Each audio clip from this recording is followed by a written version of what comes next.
대통령이 오는 22일부터 유엔 총회 참석차 미국 뉴욕을 방문해 트럼프 대통령과 정상회담을 갖습니다. 트럼프 대통령은 올해 안에 3차 북미 정상회담이 열릴 가능성을 시사했습니다.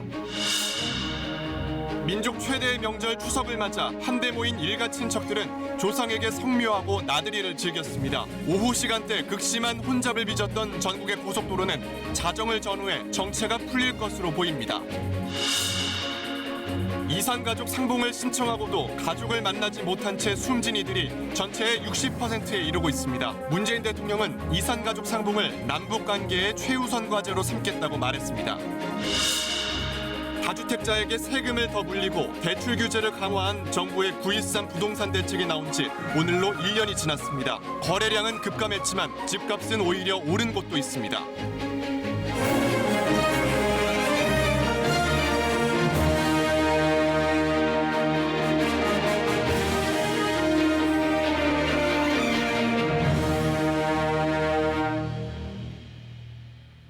여러분 안녕하십니까? 민족의 명절 추석입니다.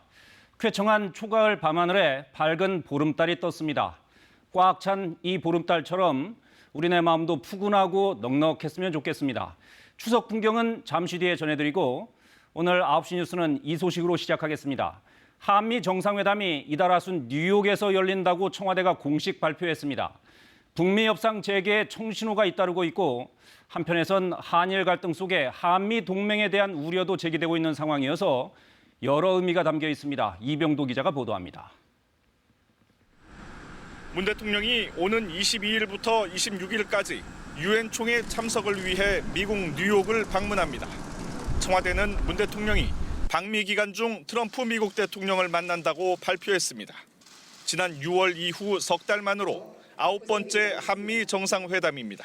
회담의 구체적인 일정은 청와대와 백악관 간의 협의 중에 있습니다. 24일 문 대통령이 유엔 총회에서 기조연설을 할 예정이어서 이날 전후가 유력합니다. 최우선 의제는 북미 협상 재개가 될 전망입니다. 북한이 이달 하순 실무협상 의향을 밝혔고 미국도 이에 화답하는 상황. 청와대는 한반도 평화를 위한 거대한 톱니바퀴가 움직이기 시작한 것이 아닌가 조심스럽게 관측한다고 밝혔습니다. 이런 국면에서 문 대통령의 촉진자 역할에 다시 힘이 실릴지 주목됩니다. 북미 간의 실무 협상이 모색되고 있습니다. 아마도 한반도의 비핵화와 평화 구축을 위한 전체 과정에서 가장 중대한 고비가 될 것입니다. 지소미아 종료 결정 이후 한미동맹 균열 우려를 불식시키고 공조를 재확인할지도 관심입니다. 문 대통령은 미국 측의 우려에도 지소미아를 종료할 수밖에 없었던 당위성을 설명할 것으로 보입니다.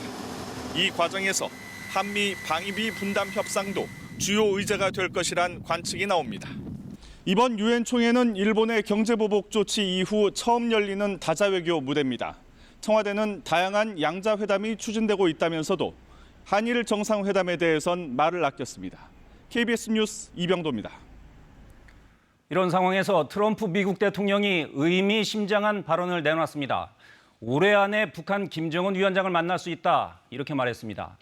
연내 3차 북미 정상회담이 성사될 수 있을지가 당장 관심사로 떠올랐습니다. 워싱턴을 연결합니다. 김은규 특파원, 먼저 올해 안에 북미 정상회담, 이 발언이 어떤 맥락에서 나온 건지부터 따져볼 필요가 있겠는데 올해 안에 하겠다는 겁니까? 아니면 가능하다는 겁니까? 네, 백악관에서 기자들 질문에 트럼프 대통령이 답한 말입니다. 먼저 들어보시겠습니다. You will meet Kim Jong-un sometime this year, Mr. President? At some point, yes. He will. Certainly, they want to meet. They'd like to meet. I think it's something that will happen, and we'll see. But Kim Jong-un, I think something can happen, yeah. 김정은 위원장을 올해 안에 만날 뜻이 있다는 거고 김 위원장도 그럴 것이라는 트럼프 대통령 자신의 판단을 이야기한 겁니다. 네, 올해 안에 만날 뜻이 있다. 북미 실무협상 일정도 아직 안 잡힌 상황인데 그런 얘기가 나왔어요. 3차 정상회담 얘기가 먼저 나왔습니다. 어떤 의미로 봐야 될까요? 네, 북한은 최선희 외무성 부상이 이달 말에 실무협상에 나설 수 있다고 말했습니다. 트럼프 대통령은 볼턴을 경질했습니다. 1년도 더 된 볼턴 보좌관의 북한에 대한 리비아식 해법 발언을 큰 실수라고 했는데 리비아 모델은 이후 미국이 언급한 적이 없습니다. 북한을 향한 메시지입니다. 실무 협상 곧 열릴 거고 정상회담에서 단판 짓자는 의지가 투영된 것으로 보입니다. 네, 물론 볼턴 경질이 북한에 대한 메시지겠지만 북한은 새 계산법을 갖고 와라 이렇게 말하고 있는데 미국이 그렇게 할까요? 트럼프 대통령도 조건을 건 북한의 요구에 어떻게 할 거냐는 기자 질문을 받았습니다. 지켜보자며 구체적으로 답하지 않았습니다. 실무 협상에서 양측이 논의할 문제로 보는 것 같습니다. 조건, 납득할 계산법 등 실무 협상 만만치 않습니다. 3차 정상회담 성사까지는 가야 할 길 아직은 멀어 보입니다. 네, 3차 북미 정상회담은 마치 시한을 정해놓은 것 같습니다. 북미 두 정상이 모두 올해 안이라고 했습니다. 이유가 있을까요? 김정은 위원장이 먼저 올해 말까지 미국의 협상안을 기다리겠다고 말한 바가 있습니다. 미국의 정치 일정을 고려한 것으로 보입니다. 내년부터 미국은 대선 국면입니다. 트럼프 대통령도 내년엔 북미 관계에 집중할 여유가 없습니다. 올해 외교 성과가 필요합니다. 눈에 보이는 성과로 북미 정상 담판을 통한 북핵 문제 해결을 우선 꼽는 것 같습니다. 성사되면 북미 간 실무 협상에 속도가 붙을 수 있다는 전망 그래서 나옵니다. 네, 알겠습니다. 좀 더 지켜봐야 되겠습니다. 워싱턴에서 김웅규 특파원이었습니다. 오늘 명절을 세고 서둘러 귀경길에 오른 차량들이 많았습니다. 전국의 고속도로는 온종일 정체를 빚었는데 지금은 어떨까요? 교통 상황 알아보겠습니다. 양예빈 기자, 밤 9시가 넘었는데 고속도로 정체가 좀 풀리고 있습니까? 네, 오늘은 연휴 두 번째 날이자 추석인데요. 온종일 꽉 막혔던 고속도로 정체가 밤이 되면서 조금씩 풀리고 있습니다. 하지만 일부 구간에서는 여전히 정체가 빚어지고 있는데요. 폐쇄회로 화면 통해 주요 구간 상황 알아보겠습니다. 먼저 경부선 망향휴게소입니다. 화면 오른쪽 서울 방향에서 차들이 서행하고 있습니다. 서해안선 충남 당진 부근 가교 2교입니다. 꽉 막혔던 서울 방향이 조금씩 제속도를 찾아가고 있습니다. 저녁 8시 기준으로 지금 출발할 경우 서울 요금소까지 오는데 부산에서 5시 30분, 광주에서 5시간, 강릉에서는 3시간이 걸릴 것으로 예상됩니다. 도로공사는 연휴 중 가장 많은 622만 대의 차량이 오늘 하루 고속도로를 이용할 것으로 내다봤습니다. 귀성길 정체는 오늘 자정쯤, 귀경길은 내일 새벽 3, 4시쯤 해소될 것으로 보입니다. 내일은 오늘보다 조금 덜하지만 정체가 이어지겠고 일요일은 평소 주말 수준을 보일 것으로 예상됩니다. 또 연휴가 끝나는 15일까지 버스 전용 차로를 평소보다 4시간 연장해 새벽 1시까지 운영하고 구간도 신탄진까지 길어지는 점 참고하시기 바랍니다. 네, 좀 막혀도 안전하게 오시기 바랍니다. 양예빈 기자였습니다. 예년보다는 다소 더웠지만 그래도 역시 추석은 추석입니다. 청명한 가을 하늘이 한껏 높아졌습니다. 쾌청한 날씨 속에 가족과 함께 성묘를 가거나 나들이에 나선 분들도 많았습니다. 하늘에서 바라본 추석 풍경 공민경 기자가 전해드립니다. 파랗게 펼쳐진 바다. 고향섬을 찾는 사람들의 발걸음이 가볍습니다. 흥이 오른 아이는 저만치 앞서 배에 오릅니다. 한복을 곱게 차려입은 사람들. 저마다 국화꽃 한 송이씩 건네받고 배에 오릅니다. 인천 앞바다에 유골이 뿌려진 가족의 성묘를 위해 나가는 길입니다. 공원 묘지에도 하루 종일 조상을 찾는 발길이 이어졌습니다. 정성스럽게 준비한 음식을 차려놓고 다 함께 절을 올립니다. 묘소에 자란 잡초도 깨끗이 뽑아냅니다. 청명한 날씨 속 나들이에 나선 시민들도 많습니다. 풀밭을 뛰어다니고 연을 날리는가 하면 투어놀이도 재밌습니다. 민속 공연을 즐기려는 시민들은 그늘 아래 모였습니다. 차례를 마친 가족들이 작별 인사를 나눕니다. 헤어지기 싫은 할아버지는 떠나는 자동차 근처를 맴돕니다.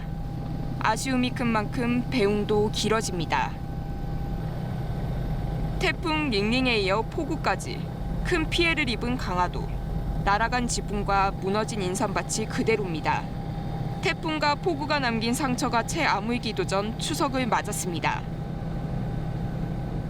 짧은 추석 연휴로 인해 전국에서 차량들이 몰려들면서 고속도로 곳곳에서는 정체가 빚어졌습니다.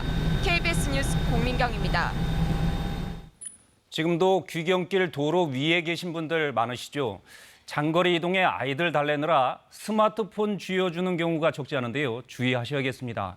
달리는 차 안에서 스마트폰을 들여다보면 아이 시력에 치명적일 수 있다고 합니다. 홍진아 기자입니다. 달리는 차 안에서 3살짜리 아이가 스마트폰 화면에 푹 빠져 있습니다. 스마트폰을 직접 조작하며 좋아하는 영상을 고릅니다. 조금만 이따 또 보자. 엄마가 스마트폰을 달라고 하자 이내 울음을 터뜨립니다. 이제 아이가 많이 지루해하고 집중력이 떨어져서 이제 카시트에 앉아 있지 않으려고 하고 좀 차 안에서 움직이면 위험하다 보니까 차 안에서 스마트폰을 계속 보면 아이의 눈에 어떤 영향을 미칠까? 아이의 눈높이에서 스마트폰을 촬영해봤습니다. 차의 진동에 따라 화면이 흔들려 초점을 맞추기가 힘듭니다. 눈에서 카메라 렌즈처럼 초점을 맞추는 역할을 하는 게 수정체입니다. 초점을 맞추려고 수정체를 계속 조절하면 시력이 나빠질 수 있습니다. 눈의 피로도는 굉장히 증가하게 될 것이고 가까이 있는 것만 잘 보이는 쪽으로, 즉 근시가 진행하는 쪽으로 시력이 더 나빠질 수 있습니다. 시력은 태어난 이후 계속 발달해 만 6살에 완성됩니다. 이때 보통 1.0 이상의 시력이 나옵니다. 이 시점까지 시력이 건강하게 성장하는 게 중요하지만 부모 절반 이상은 시력 완성 시기를 모르고 있습니다. 그렇다 보니 요즘 아이들은 평균 2살부터 스마트폰을 처음 이용합니다. 달리는 차 안에서는 아이가 보채더라도 가급적이면 이 스마트폰을 보여주지 말아야 합니다. 대화를 하거나 음악을 들려주거나 바깥 풍경을 보여주고 중간중간 휴식을 취하는 것이 좋습니다. KBS 뉴스 홍진아입니다. 추석 연휴에도 1,000명이 넘는 해외 파병부대 장병들은 먼 타지에서 묵묵히 임무를 수행하고 있습니다. 바다에서 사막에서 우리 장병들이 반가운 추석 인사를 보내왔습니다. 윤보미 기자가 보도합니다. 푸른 파도가 일렁이는 아덴만 해역. 선상에서 합동 차례를 올립니다. 지난달 13일 한국을 떠나 강감찬 함에서 맞는 첫 명절입니다. 주어진 임무를 완벽히 수행하고 무사 복귀하겠습니다. 풍성한 한가위 되십시오. 국민 여러분 사랑합니다. 필승! 아랍에미리트에 파견돼 고된 훈련 중인 아크 부대. 사막에서 특별한 추석 인사를 보내왔습니다. 두고 온 고국을 그리며 명절 분위기를 내봅니다. 비록 올 추석은 함께 못 보내지만 임무 완수하고 자랑스러운 아들로 복귀하겠습니다. 가족을 향해 보내는 영상 편지엔 그리움이 가득합니다. 이번 추석은 함께하지 못해 아쉬운 마음이 많이 크지만 하얀 겨울날 눈꽃처럼 갈게. 행복한 한가위 보내고 사랑해. 남수단 재건에 힘쓰고 있는 한빛 부대는 난민 어린이들과 특별한 추석을 함께했습니다. 대한민국 대표라는 자부심으로 남수단 재건 작전에 최선을 다하겠습니다. 즐겁고 풍성한 한가위 되십시오. 충성! 해외에서 임무 수행 중인 화병 장병은 1,100여 명. 모두 한마음으로 행복한 추석을 기원합니다. 국민 여러분, 즐겁고 풍성한 한가위 되십시오. 충성!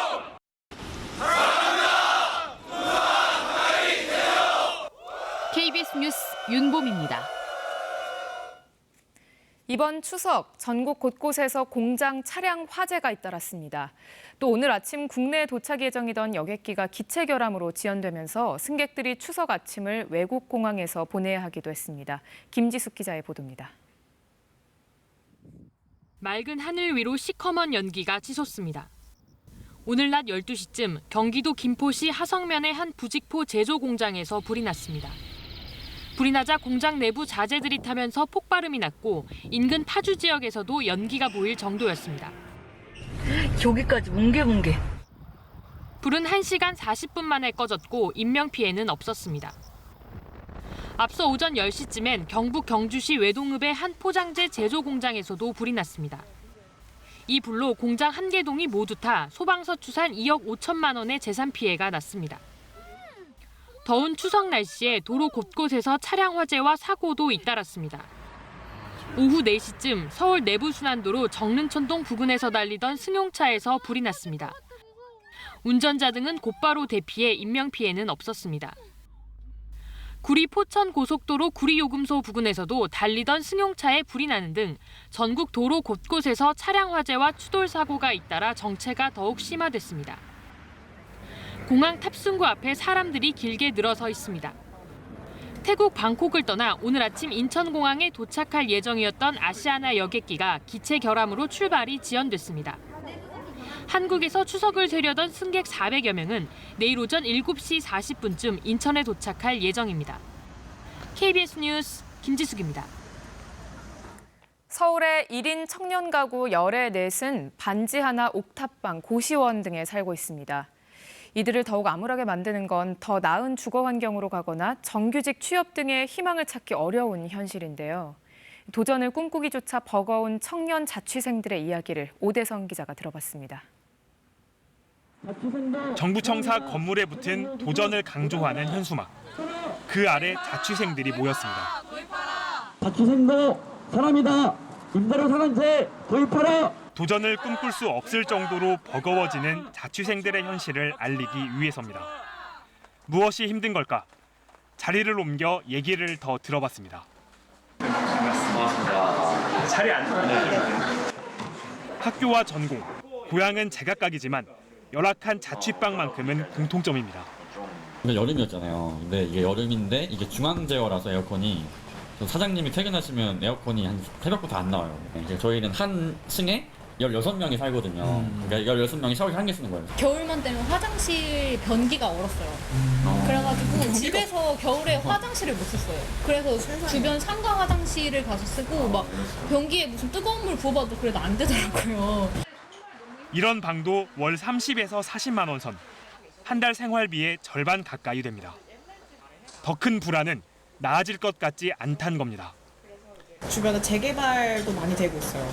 집값이 사실 더 오를까 봐 좀 많이 걱정하고 있거든요. 근데 사실 저는 못 사는 거니까 저런 집을 누구를 위해 짓는 걸까? 사실 이런 고민이 되게 많이. 자취방도 문제지만 이번 추석 일자리 얘기가 나오면 어떤 말을 할까 고민입니다. 알바 구하는 어플 있잖아요. 그거를 늘 깔고 있어요. 네. 그거를 살려면 눌러봐야 돼요. 그거를 눌러서 뜰 때마다 정말 그 가슴에 막 돌이 막 이렇게 탁 있는 느낌이 막 들어요. 눈 낮추면 된다는 이들에겐 하고 싶은 말이 있습니다. 옛날에는 취업하면 정규직이었잖아요. 하지만 요즘에는 취업한다고 그게 이제 나의 미래가 되진 않잖아요. 일과를 끝낸 뒤 돌아온 고시원방. 좁은 공간에 앉아 그리운 집을 떠올립니다. 추석 집에 가끔씩 가면은 약간 진짜 휴양 가는 것 같은 느낌이에요. 집도 되게 넓고 여기보다. 고단한 청춘, 버거운 삶의 무게에도 목소리는 크게 내보기로 다짐합니다. 나만의 문제가 아니라 뭔가 우리 집단적인 문제인 만큼 한번 힘을 모아서 한번 같이 대응해보자. 이들은 다음 달 광화문에서 공공기숙사 확충 등을 요구하며 자취생 총궐기를 진행할 예정입니다. KBS 뉴스 오대성입니다. 오늘 이렇게 지나가는 추석이 가장 아쉬운 분들이 있습니다. 바로 이산 가족들인데요. 상봉 신청자 중 60%가 결국 그리던 가족을 보지 못한 채 세상을 떠났다고 합니다. 오늘 KBS 이산가족 특집방송에 출연한 문재인 대통령이 이산가족 상봉 문제를 남북관계의 최우선 과제로 삼겠다고 말했습니다. 최영원 기자입니다. 지난해 8월 열린 이산가족 상봉 행사. 난생 처음 아버지를 만난 조정기 씨는 어머니 생각에 목이 맵니다. 어머니가 한 두세 달만 더 살아 계셔도 소식만 들어도 가시지는 못해도 상봉 신청자 13만 3천 명 중 조 씨 어머니처럼 숨진 사람이 7만 9천 명. 생존 신청자의 평균 연령도 80세를 넘어섰습니다. 문재인 대통령이 이산가족의 답답함을 토로했습니다.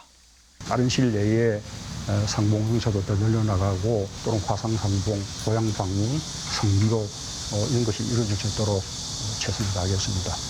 이산가족으로서 겪은 일화도 털어놨습니다. KBS가 이산가족을 찾습니다. 네, 누가 그 사람 모르시나요? 그 행사를 한 적이 있었는데 그때 우리 어머니는 내내 텔레비 앞에서 떠나지를 못했어요. 그런 어머니에게 가장 효도한 게 이산상봉을 신청해 이모를 만났던 일이라고 했습니다. 지금 이제 우리 어머니 살아 계실 때 흥남시의 우리 옛날 살던 곳 또는 우리 외갓집 이런 쪽으로 한번 갈 수 있으면 더 소용이 없는 거죠. 그러면서 이산가족에게 서로 만날 기회조차 주지 않는 건 남과 북 정부 모두 잘못하는 것이라고 말했습니다. 이산가족들의 상봉만큼은 최우선적으로 해결해야 될 인도주의적인 그런 과제라고 생각합니다. 김현철 통일부 장관도 이산가족 문제를 조속히 그리고 근본적으로 풀 방안들을 강구하겠다고 밝혔는데 역시 북미 관계와 남북 관계 개선이 관건입니다. KBS 뉴스 최영원입니다.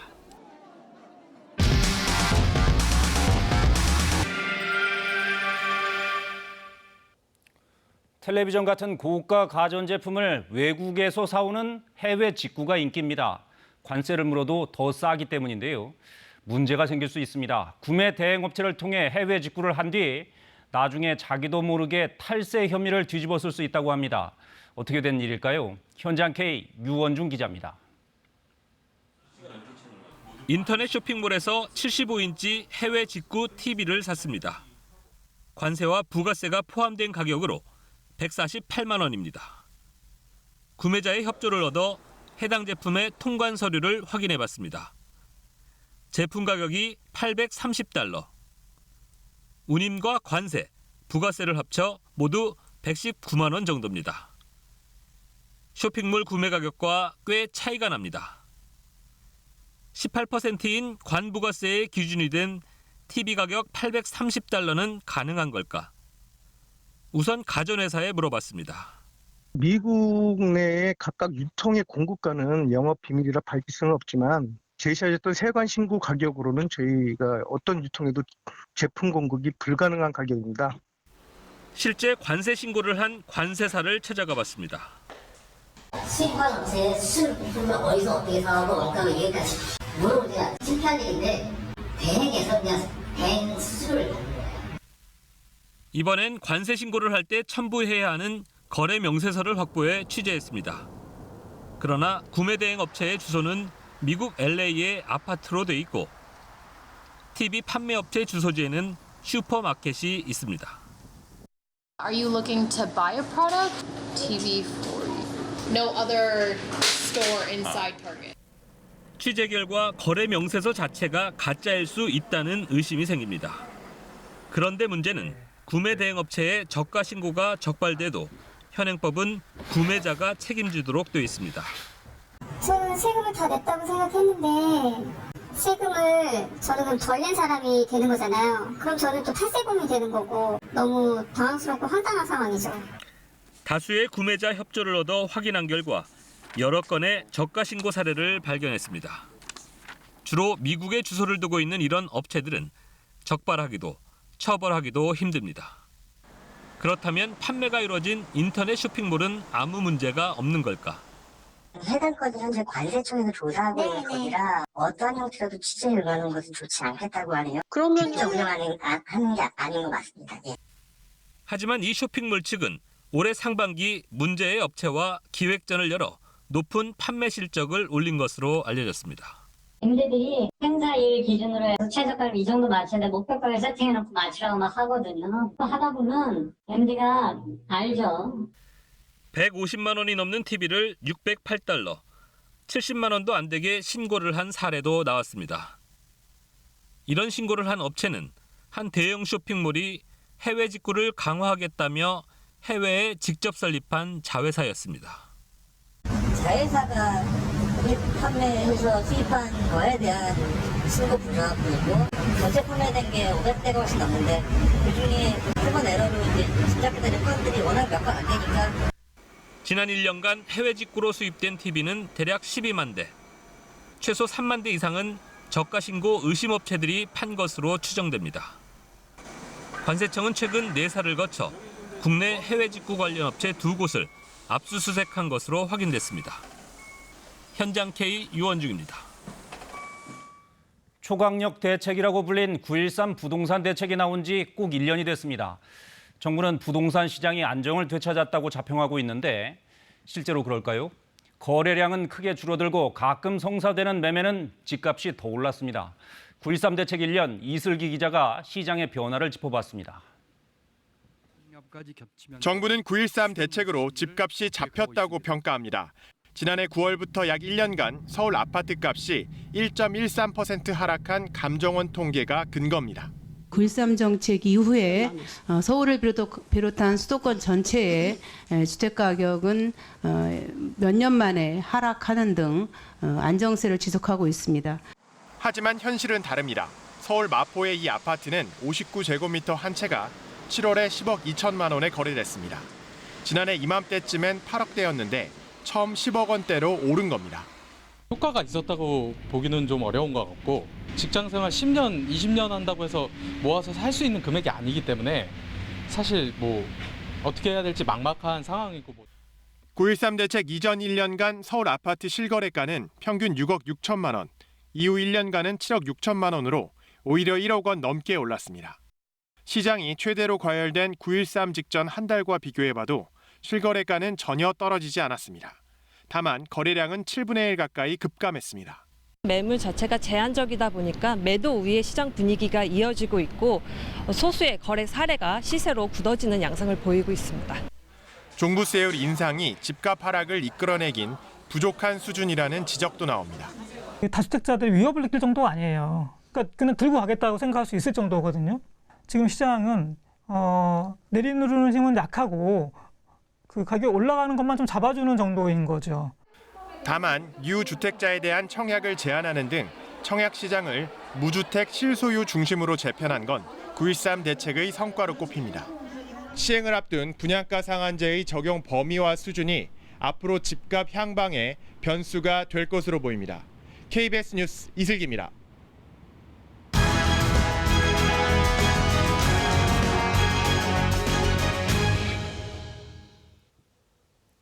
일본의 수출 규제를 계기로 KBS는 우리 부품 소재 산업을 진단해보고 있습니다. 정부가 앞으로 5년 동안 부품 소재 연구 개발에 5조 원이 넘는 예산을 쏟아붓기로 했죠. 벌써부터 브로커들이 활개를 치고 있습니다. 예산을 따내준다며 고액의 컨설팅 비용을 요구하고 가짜 연구소를 만드는 방법까지 알려준다고 합니다. 탐사보도부 김효신 기자가 취재했습니다.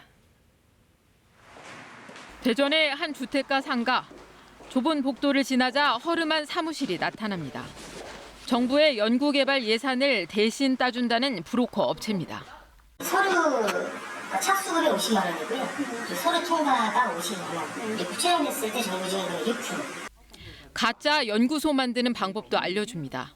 회사 안에 다 한 칸을 연구소 하시는 게 있어서 나올 때만 이제 그쪽에서 약간 업무하시거나. 서울의 다른 업체. 이미 연구개발 비용을 받은 과제로도 서류만 잘 꾸미면 다른 예산을 중복으로 받을 수 있다고 설명합니다. 그냥 받는 데는 많아요. 이런 같은 건 계속 못 받고요. 50을 하고 있는 거죠. 현실적으로 그냥 40%만 바꿔가지고 되면 쉽게 알 수가 없어요. 자신들이 중소벤처기업부의 연구개발 평가위원으로도 활동하고 있다고 강조합니다. 끝나고 나서 이제 저희끼리 이제 또 얘기하는 거는 사실 내일 이번엔 별거 없으니까 그냥 밀어주시죠. 이렇게 해서. 보험 설계사들까지 연구개발 예산 시장에 뛰어들었습니다. 보험 설계사들이 주요 회원인 인터넷 카페에서는 고액의 연구개발 사업을 따내는 컨설팅 특강을 쉽게 찾아볼 수 있습니다. 컨설팅은 보험 영업에 활용됩니다. 연구개발 지원 서류를 대신 꾸며주고 그 대가로 고액의 보험에 가입시키는 이른바 꺾기 영업을 하는 겁니다. 그 보험으로 하면 그 서류 작성 비용 가름할 수 있는 거죠? 네, 가름하실 수 있습니다. 보장성 보험으로 하신다 그러면 월 한 100만 원 정도 되는 거고요. 하지만 처벌은 쉽지 않습니다. 관련법이 없기 때문입니다. 중소벤처기업부가 지난해 컨설팅 업체 등 14곳을 경찰에 수사 의뢰했지만 대부분 처벌받지 않았습니다. 어느 정도 보호소를 받아야지 적절한 거냐. 제3자 부당 개입에 대한 기준이 엄청나게 적용하기가 좀 한계가 있더라고요. 소재 산업 자립에 마중물이 되어야 할 연구 개발 예산이 줄줄 새고 있습니다. KBS 뉴스 김효신입니다. 내년 도쿄올림픽엔 방사능 외에도 무더위라는 또 다른 걱정거리가 있습니다. 오늘 일본에선 이 더위에 대한 대책으로 인공눈을 뿌리는 실험까지 했는데요. 이런 폭염 대책들이 오히려 역효과를 내기도 해 올림픽 조직위원회의 속이 타고 있다고 합니다. 도쿄 황현택 특파원입니다. 때 아닌 눈발에 사람들이 즐거워합니다. 스키장에서나 볼 법한 제설기가 뿌리는 인공눈입니다. 주변 온도를 얼마나 낮출 수 있는지 알아보는 실험이었는데 결과는 실패였습니다. できることは全て試してみようということでさまざまなアイデアを考えていく中でこの降雪というアイデアについても出てきたものですから。 조직위는 경비 절감을 이유로 이렇게 관중석 지붕을 설치하지 않았습니다. 대형 선풍기를 설치하자, 부채를 나눠주자 여러 궁리 끝에 이제는 인공눈까지 뿌려보게 된 겁니다. 내년 올림픽은 7월 24일부터 8월 9일까지 40도에 육박하는 1년 중 가장 뜨거운 시기로 올해 이 기간엔 무려 57명이 폭염으로 숨졌습니다. 다급해진 조직위는 경보와 마라톤 출발을 새벽 시간대로 옮겼고 100km 넘는 도로엔 열 차단제까지 바르고 있습니다. 지면 온도를 낮추겠다는 건데 이게 오히려 햇볕을 반사해 열사병 우려를 키우게 된다는 연구 결과도 나왔습니다. 遮熱放送は熱中症のリスクを高めるということが考えられます。